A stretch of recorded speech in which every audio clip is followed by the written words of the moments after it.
I'd like to share some unsettling experiences related to my grandfather's old house. The house itself has a long history, dating back around 200 years. During World War II, soldiers seeking refuge would often stay there. However, one soldier mysteriously disappeared without a trace after just a few days. Additionally, the house used to be a restaurant many years ago.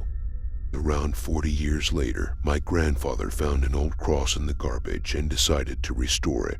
However, peculiar incidents started occurring shortly after. Paintings of Mary and Jesus began swaying without any apparent wind or human influence. On one particular day, the entire house shook violently, even though there was no wind or any other logical explanation. It's worth noting that earthquakes are extremely rare in our region, so that possibility was ruled out. Moreover, there were instances of loud noises coming from the basement. To address these strange occurrences, my grandfather mounted the restored cross on a nearby tree. Since then, a perpetual fog seems to envelop the tree, creating an eerie atmosphere. Unfortunately, my grandmother fell ill with cancer and eventually passed away. In her room, there was a phone that was solely connected to the one in the living room for emergencies.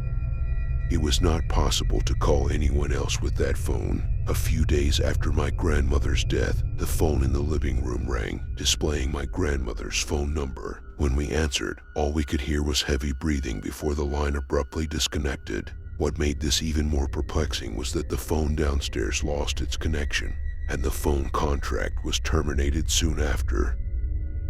In December 2015, my grandfather also passed away, leaving the house with a lingering sense of mystery. Fast forward to the present day, 2023, and I have personally experienced numerous unsettling incidents within the house's walls. Here are a few stories to illustrate the strange occurrences I've witnessed. Story number 1. Late one night, a friend and I went to the house to retrieve something. As we entered the kitchen, we closed the door behind us. Suddenly, someone knocked on the door, causing us to panic. Despite our apprehension, we decided to open the door, only to find no one there. However, shortly after, there was a loud bang, and we hastily retreated back to the kitchen. A few minutes later, we heard footsteps outside the door. We peeked outside but found no one. To our surprise, we heard the sound of someone running towards us from the hallway, but again, there was no one in sight. We promptly ran home, thoroughly spooked by the bizarre sequence of events. Story number 2. On another occasion, a colleague and I were relaxing in the living room. Suddenly, we heard a loud bang and heavy footsteps coming from above us. My friend panicked and waited outside, while I ventured upstairs alone to investigate. To my surprise, I found no one there, even though the noises were clearly audible moments ago. Story number 3. Once, a friend and I decided to set up 2 cameras in the hallway. One camera was positioned to capture the stairs and the beginning of the hallway, while the other faced from the beginning of the hallway towards the end. When we returned to retrieve our phones, we discovered that both devices had fallen to the floor with the cameras pointing towards the ceiling. Strangely, both videos abruptly cut off at the exact same time and fell simultaneously. Story number 4. During a nighttime visit with a friend, we decided to film on the 2nd floor. Upon reaching the top of the stairs, we encountered 3 doors, one straight ahead, one to the left, and one to the right. We proceeded to the door on the right, blocking it with a chair. As we explored the hallway, checking each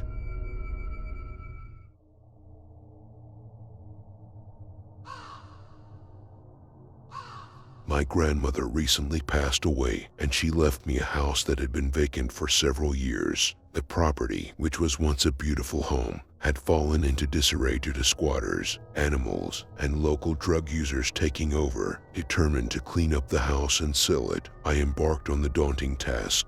One day, while waiting for an electrician to arrive, I began to hear footsteps coming from upstairs. I called out, expecting a response, but there was none. Initially, I brushed it off, assuming it was probably just a raccoon or some other critter. But then the footsteps resumed, and this time they sounded like heavy boots belonging to a grown man.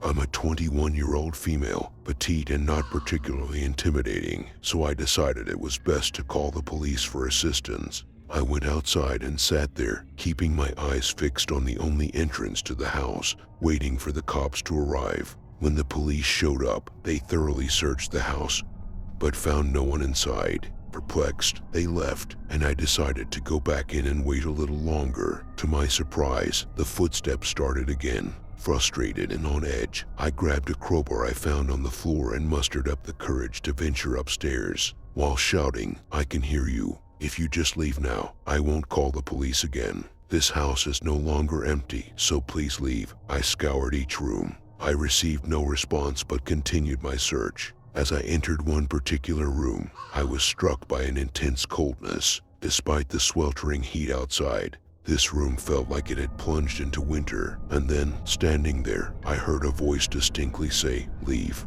A shiver ran down my spine, and without a second thought, I sprinted out of the house. Since that chilling encounter, I haven't set foot in the house alone. Yet, strange occurrences persist. Shadows flicker, voices whisper, and footsteps echo through the halls. Even my husband refuses to accompany me on the property anymore, as he claims to have witnessed something humanoid peering at him from a window, which left him feeling sickened. Even my cousin's children, who used to enjoy playing in the yard, now refuse to enter the home. Objects inexplicably fly off tables, and I've experienced scratches, shoves, and even a mysterious bite mark on my arm that resembled a child's mouth. At this point, I've nearly given up hope of restoring the house. It seems that the more we try to fix it up, the more agitated whatever presence resides there becomes. We've attempted various remedies, such as smudging the house with sage and seeking the assistance of a local priest who performed a cleansing ritual twice, but these efforts only seem to exacerbate the unsettling incidents. To provide some additional context, my grandmother didn't pass away in the house. She bought it but hardly had the chance to live in it before falling ill. Consequently, she moved in with family, leaving the house unoccupied. The house, which is around 117 years old, doesn't have any known history of mysterious deaths or tragic events. While I briefly lived there during my childhood, I don't recall anything out of the ordinary, although my mother claims that I used to speak to the vents. It wasn't until that initial encounter with the footsteps that things took a disturbing turn. If anyone has any suggestions on how to rid the house of these spirits, I'm open to ideas. We've exhausted traditional methods like sage and blessings, but nothing seems to bring a lasting resolution.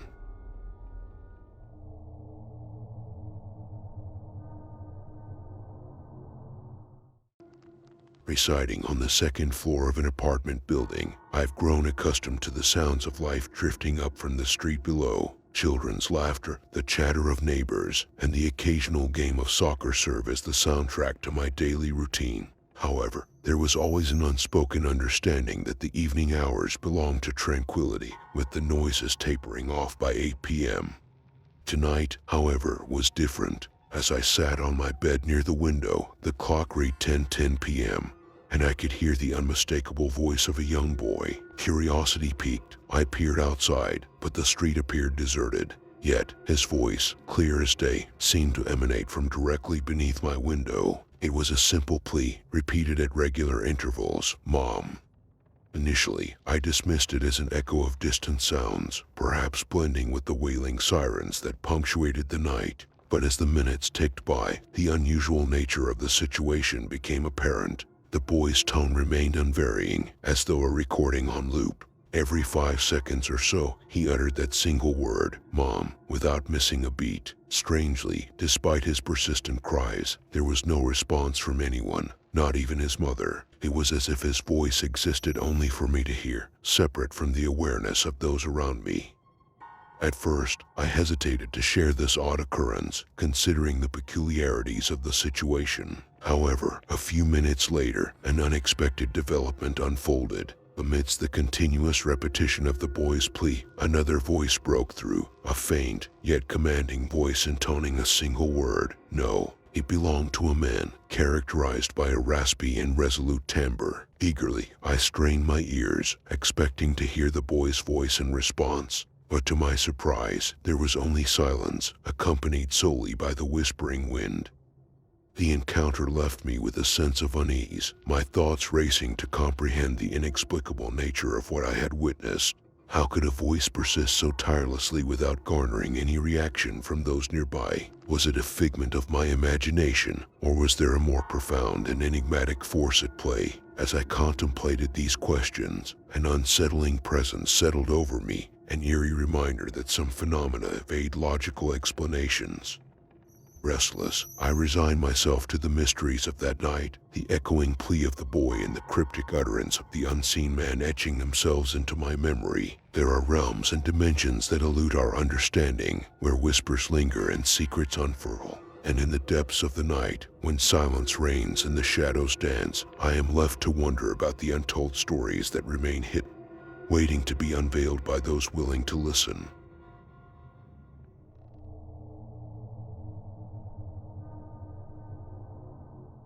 This is the singular encounter that solidified my belief in the existence of the paranormal, specifically in the presence of demons. I was approximately 9 or 10 years old at the time, residing in a modest single-story house with my mother and 3 younger siblings. Despite the small size of our dwelling, our property boasted a spacious yard and backyard, stretching across an area equivalent to that of a football field. Nestled in the backyard was a hill with railroad tracks. The incident I am about to recount occurred during the heart of winter, perhaps in late November.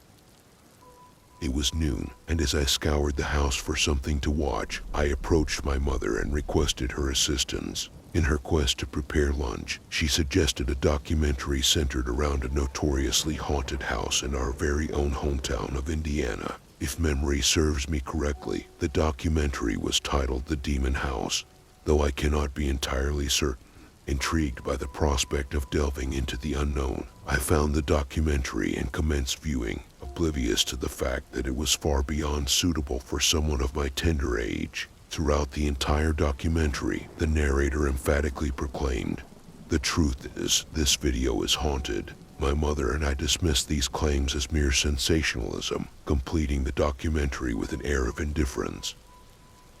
However, that fateful night would shatter our skepticism and plunge us into an abyss of terror. In the depths of darkness, I was jolted awake by the sound of persistent banging on my sister's window, which was conveniently positioned next to my own. Alarmed by this unsettling disturbance, I promptly alerted my mother. She attributed the noise to the rustling of nearby shrubbery, as a tree stood in close proximity to the window. Convinced by her reassurance, I reluctantly returned to my bed, yearning for the soothing embrace of sleep.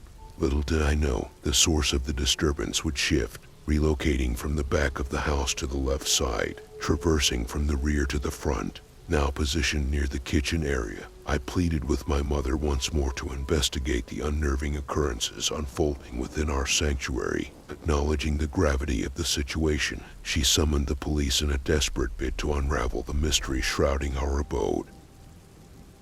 When the authorities arrived, the incessant pounding continued, now originating from the screen door, as if it were rebelling against its intended purpose. The police, upon their arrival, attributed the commotion to the screen door's faulty mechanics. However, as I mustered the courage to inform them that the banging had also transpired at the back of the house, their demeanor shifted. Curiosity compelled them to venture towards the rear, scanning the surroundings for any signs of a potential intruder. To our collective astonishment, they revealed that there were no footprints in the freshly fallen snow, casting doubt upon any logical explanation. The inexplicable nature of the situation sent shivers down my spine, leaving an indelible mark on my young psyche. The events that followed are hazy in my memory, blurred by the haze of fear that enveloped me.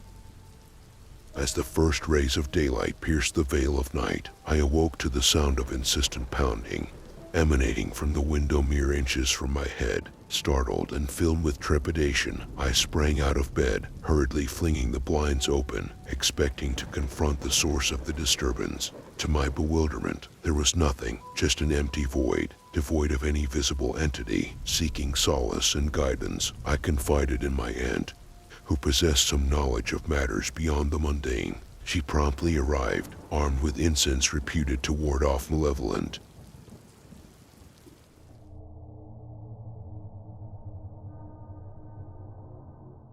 Here's another story from my mom. but this time it takes place during her teenage years. When my mom was around 15, she lived in Germany with her parents in a 3-story old brick house. It was a rental property, and they knew they would only be there for a short period. One night, as my mother lay in bed, she couldn't find peace and kept tossing and turning. She had a dreadful gut feeling, although she couldn't pinpoint why. Eventually, she decided to sit up, realizing that something was definitely amiss. Before she could make her way to her parents' room, she caught sight of a figure standing outside her window. It was the silhouette of a man, and the only discernible detail was his red eyes. In that moment, my mother felt a surge of panic, but something stopped her. Her room was on the 3rd floor of the house, making it impossible for anyone to be standing outside her window without using a ladder. And surely, such a commotion would have woken up the entire household, or at least alerted her. A gut instinct told her not to get up, but rather to lie back down and pretend to be asleep, as if she hadn't noticed anything. Despite the desire to run to her parents' bedroom, a deep intuition sent off warning signals, urging her not to. Throughout the night, my mom remained in bed, unable to move but also unable to fall asleep due to the overwhelming fear that had gripped her. She waited until the sun began to rise before mustering the courage to look back at the window, only to find the man gone. She let out a sigh of relief, but she still couldn't bring herself to fall asleep. Instead, she got up and walked to her parents' bedroom, waking them up to share what had happened. My grandfather, her dad, accompanied her back to her room, but both he and my grandmother had difficulty believing my mom's account. They dismissed it as a bad dream or imagination, asserting that no one could have been at her window, considering how high up it was from the ground. Despite their doubts, my mom pleaded with them to believe her, explaining how she had spent the entire night awake and unable to reach them. Still, her parents remained unconvinced. Over the next 2 weeks, my mother caught glimpses of the man at her window on 5 separate occasions. Moreover, she felt an eerie sense of being constantly watched in the neighborhood. She continued to confide in her parents, but each time they brushed off her concerns as figments of her imagination. Then, one day, while my grandparents were visiting with a neighbor, my mom's so-called nightmares were brought up. As my grandfather described the man my mother had seen repeatedly in the past week, the neighbor turned pale as a ghost. She revealed that it was believed to be a spirit that had haunted the area for decades, standing outside young girls' rooms and watching them. No one knew the origin or when the spirit first appeared, but once it fixated on its next victim, the girl would start seeing the man everywhere she went in the neighborhood, eventually driving her to madness. Although this was merely a rumor, it was enough to send my grandparents into a panic. They wasted no time in moving out of the rental property, luckily having barely unpacked their boxes. This story has always given me chills when my mom shares it. While some may not find it particularly terrifying, my mom was genuinely terrified. Even when recounting the story, you can sense her unease. It's just one of the many memorable stories my mom has shared with me. Since my last story, the man in my nursery seemed to resonate with. It's just one of the many memorable stories my mom has shared with me. Since my last story, the man in my nursery seemed to resonate with others, I decided to share this one as well. I hope you find it intriguing. Years have passed since that unsettling period in my mother's life, but the memory still lingers with her. The incident left an indelible mark on her, heightening her awareness of the unseen and the inexplicable. After moving away from the haunted rental house, my mother's family settled into a new home in a different neighborhood. The change of surroundings brought a sense of relief and security. Gone were the nights filled with anxiety and the constant feeling of being watched. Yet, even as life moved forward, my mom remained cautious. The encounter with the mysterious man had taught her a valuable lesson about trust and intuition. She realized the importance of listening to her instincts and not dismissing her fears. Over time, my mother's fascination with the paranormal grew. She delved into books, seeking answers and understanding. The more she learned, the more she realized that her experience was not unique. There were countless tales of spirits, ghosts, and unexplained phenomena echoing the stories she had heard and read about.